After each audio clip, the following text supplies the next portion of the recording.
এখন আমি এসেছি শারজা মেরিটাইম মিউজিয়ামের সামনে। এখন যাচ্ছি ওখানে এক্সপ্লোর করব, আপনাদেরকে দেখানোর চেষ্টা করব মিউজিয়ামের ভিতরে কি আছে সে সম্পর্কে বিস্তারিত।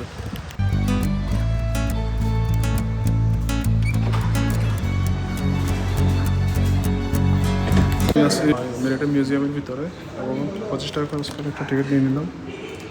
এটা হচ্ছে সেই টিকিট। তো এখন এক্সপ্লোর করে দেখি। আমি শারজা মেরিটাইম মিউজিয়ামের ভিতরে থাকলেও আমি শারজা অ্যাকোয়ারিয়াম এক্সপ্লোর করতে পারবো সেম টিকিট দিয়ে।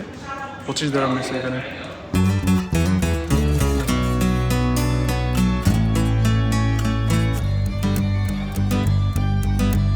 এখানে অনেকগুলা ছোট ছোট জিনিস আছে, সবগুলা একটা একটা করে এক্সপ্লেন করা সম্ভব হবে না।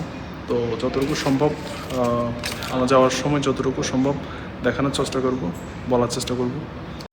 তৎকালীন সময়ে মেসোপটেমীয় সভ্যতা এবং ফারস্য সাম্রাজ্যের সাথে আরব উপদ্বীপের একটা ব্যবসায়িক সামুদ্রিক যোগাযোগ ছিল, যার ফলশ্রুতিতে এখানে সামনে ডিসপ্লেতে যে জিনিসটি দেখা যাচ্ছে এই জাতীয় জিনিসগুলো এখানে নিয়ে আসা হয়েছে। আর সামনে পাশে যে জিনিসটা দেখতেছেন এটা হচ্ছে একটা সামগ্রী অংশ যেটা ব্যবহার করে তৎকালীন সময়ে শিশুদেরকে খাদ্য খাওয়ানোর কাজে ব্যবহার করা হতো। এটা হচ্ছে রোমান এম্পায়ারের একটা জিনিস। তৎকালীন রোমান এম্পায়ার যখন ছিল, বর্তমানে ইরাকে যেখানে রোমান এম্পায়ার শাসন করতো ওখানে এই জিনিসটা পাওয়া গেছিলো। হচ্ছে আমরা মেন গ্যালারিতে এন্ট্রি করছি। তো মেন গ্যালারিতে আমরা যতটুকু সম্ভব দেখানোর চেষ্টা করব। মিউজিয়ামে প্রবেশ করার পর আপনি অনেকগুলো নৌকার ডিজাইন ডিসপ্লে করা দেখতে পাবেন। প্রত্যেকটা নৌকার কাজ আলাদা আলাদা এবং ডিজাইনে ভিন্নতা রয়েছে। কিছু নৌকা ব্যবহার করা হতো মাছ শিকারের কাজে, যেগুলো মাছ শিকারীরা ব্যবহার করত। কিছু নৌকা ব্যবহার করা হতো বাণিজ্যিকভাবে এক দেশ থেকে অন্য দেশে পণ্য পরিবহনের কাজে। আর কিছু পারিবারিকভাবে ব্যবহার করা নৌকা ছিল, যেগুলো ব্যবহার করে পরিবারের সদস্যরা এক জায়গা থেকে অন্য জায়গায় নিজেদের যাতায়াতের কাজে ব্যবহার করত। এটা হচ্ছে একটা জাহাজের নমুনা। এখানে দুইটা জাহাজ দেখা যাচ্ছে, সামনে একটা পিছনে আর একটা। সামনেরটাকে বলা হচ্ছে সেলিং শিপ ডলস। এখানে অনেকগুলো বোর্ড শো করা আছে, প্রত্যেকটা নৌকার এক একটা ইতিহাস আছে। এগুলো যারা এ বিষয়ে এক্সপার্ট আছে তারা সবচেয়ে ভালো জানবে। শুধু দেখতেছি এবং আপনাদেরকে দেখানোর চেষ্টা করতেছি কত রকমের নৌকা বা বোর্ড এখানে ব্যবহার করা হতো বা প্রচলিত আছে। এখানে সামনে যে বোর্ডটা বা নৌকাটা আছে এটা দেখেন, এটা সামনের দিকের এই অংশটা, এটা অংশটা দেখেন, এটা একদম সরু। আর এদিকের অংশটা সরু। মাঝখানে এখানে অনেকগুলো জায়গা আছে। এগুলা এই যে সুতা দিয়ে বাঁধা আছে, এগুলো হচ্ছে ফাল তোলার জন্য। ফাল তুলে দিয়ে নৌকার শুধু হালকা করে দাঁড় টানলে অনেক দ্রুত নৌকাটা এক জায়গা থেকে অন্য জায়গায় স্থানান্তরিত হইতো। আল বাগলা এই নৌকাটার বিশেষত্ব হচ্ছে এটা একটা বড় নৌকা। এটার পাশে আর একটা ছোট বোর্ড আছে যেটা বর্তমানে এখন ব্যবহার করা হয় অনেক বড় বড় শিপ বা জাহাজের মধ্যে। এটা হচ্ছে শারজা মেরিটাইম মিউজিয়াম, যার কারণে এখানে সামুদ্রিক জিনিসপত্রগুলো দেখানো হয়েছে। বেশিরভাগই হচ্ছে নৌকা। তৎকালীন সময়ে যে বোর্ডগুলো বেশি ব্যবহার করা হতো, এখানে প্রত্যেকটা বোর্ডের নমুনা দেওয়া আছে, নৌকার নমুনা দেওয়া আছে। তো সেই অনুসারে যে বোর্ডগুলো ব্যবহার করা হতো ওগুলো এখানে শো করা আছে। আমার সামনে কিছু উপাদান আছে, গুডস। এই জিনিসগুলো তৎকালীন সময়ে ট্রেড করা হতো, অর্থাৎ তৎকালীন যে সময়টা ছিল আরও 50 থেকে 100 বছর পূর্বে বা আরও 1000 বছর পূর্বে, ওই সময়টার মধ্যে এই অঞ্চলের ব্যবসায়ীরা বিভিন্ন অঞ্চল থেকে এই ধরনের জিনিসপত্রগুলো আনতো এবং এই জিনিসগুলো এখান থেকে সেল করতো, ট্রেড করতো। এখানে একটা জিনিস দেখা যাচ্ছে জাফরান বা সাফরান, ওটা হচ্ছে বেশিরভাগ ক্ষেত্রে ইরান এবং বর্তমানে আফগানিস্তান ওই অঞ্চলটায় বেশি তৈরি হয়, ওখান থেকে ট্রেড করে নিয়ে আসতো ওরা। এতক্ষণ পর্যন্ত আমরা বিভিন্ন নৌকা সম্পর্কে ধারণা দেওয়ার চেষ্টা করেছি। এখন আমরা আপনাদেরকে দেখানোর চেষ্টা করব নৌকা তৈরি করার জন্য যে উপাদানগুলো ব্যবহার করা হয় সেই সম্পর্কে। এখানে ডিসপ্লেতে আপনারা বিভিন্ন ধরনের জিনিসগুলো দেখতেছেন, এগুলো সবগুলোই মূলত নৌকা তৈরি করার জন্য, নৌকা তৈরির কাজে ব্যবহার করা হয়। বিশেষ করে সামনের যে ছোট বাটালিগুলো দেখতেছেন, এগুলো দিয়ে মূলত ছোট বড় কাঠগুলোকে সমান করা হয়। এবং পাশাপাশি এখানে অনেকগুলো করাত দেখতেছেন এবং একটা বড় যে দেখা যাচ্ছে এটা হচ্ছে মূলত নৌকার কাঠগুলোর মধ্যে ছিদ্র করার কাছে ব্যবহার করা হয়। ছিদ্র করে একটা কাঠের সাথে অন্য কাঠের মাঝখানে ফ্রেক যুক্ত করে নৌকা তৈরি করা হয়। আর এই পাশে যে গোল কালো রঙের দেখতেছেন, এগুলো হচ্ছে কি ঘাম বা গালা, এগুলো ব্যবহার করা হয় নৌকার মাঝখানে যে ফাটল বা ছিদ্র থাকে এগুলোর মধ্যে ছিদ্রগুলো বন্ধ করার কাছে ব্যবহার করা হয়। এখন আমি যেখানে দাঁড়িয়ে আছি সেখানে সামনে দেখা যাচ্ছে অ্যাঙ্কর, যেগুলো ব্যবহার করা হতো মূলত নৌকা যখন এক জায়গা থেকে অন্য জায়গায় যাওয়ার পরে একটা নির্দিষ্ট জায়গায় গন্তব্যে থামবে অথবা নদীর মাঝ নদীতে কোনো জরুরি মুহূর্তে থামানো হবে, ওটা করার জন্য হচ্ছে অ্যাঙ্কারগুলো ব্যবহার করা হয়তো, বর্তমানে ব্যবহার করা হয়। তবে এগুলা এবং বর্তমানে এগুলোর মধ্যে একটু তফাৎ আছে। তৎকালীন সময়ে প্রায় সবগুলো নৌকায় তৈরি করা হতো কাঠ দিয়ে, তবে কিছু কিছু অল্প কিছু সংখ্যক নৌকা তৈরি করা হতো খেজুর গাছের ডাল দিয়ে। নৌকার পাশাপাশি মাছ ধরার ট্যাপও প্রায় অনেকগুলো ব্যবহার করা হতো খেজুর গাছের ডাল দিয়ে। Me gustaría platicarlo de manera diferente. Lo que digo es lo que siento con respeto pa' mi gente.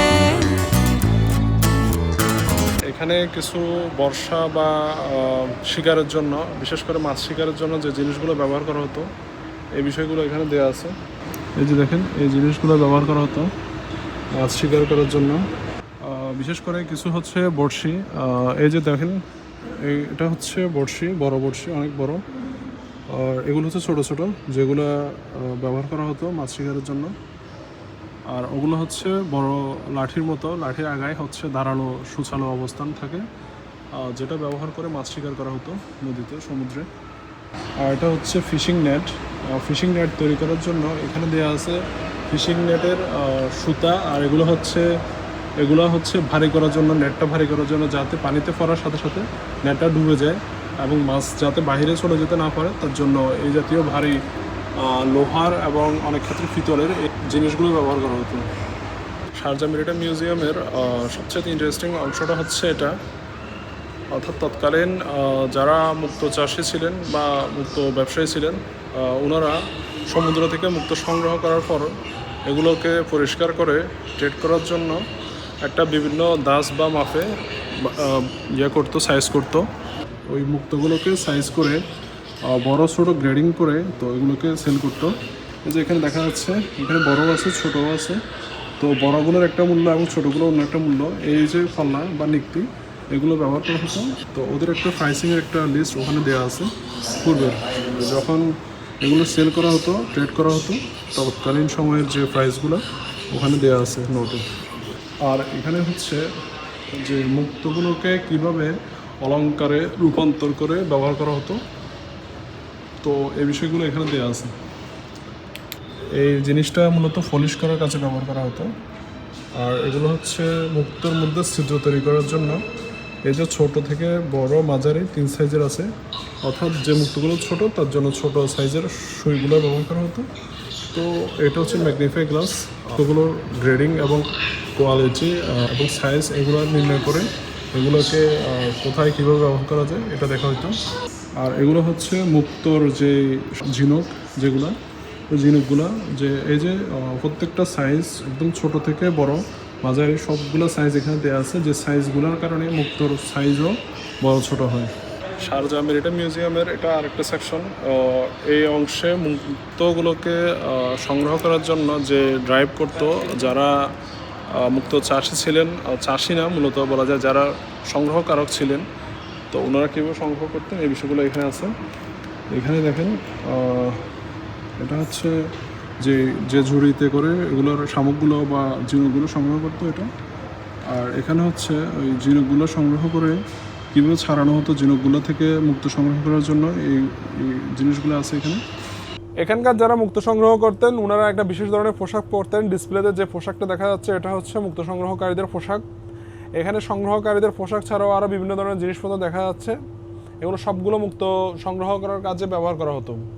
তাছাড়া এখানে ঝিনুক সংগ্রহ করার পরে ঝিনুক থেকে কীভাবে মুক্ত সংগ্রহ করা হতো, অর্থাৎ যে জিনিসগুলো ব্যবহার করে ঝিনুক থেকে মুক্তরা সংগ্রহ করতো ওই জিনিসগুলো এখানে ডিসপ্লে করা আছে। এটা আরেকটা সেকশন।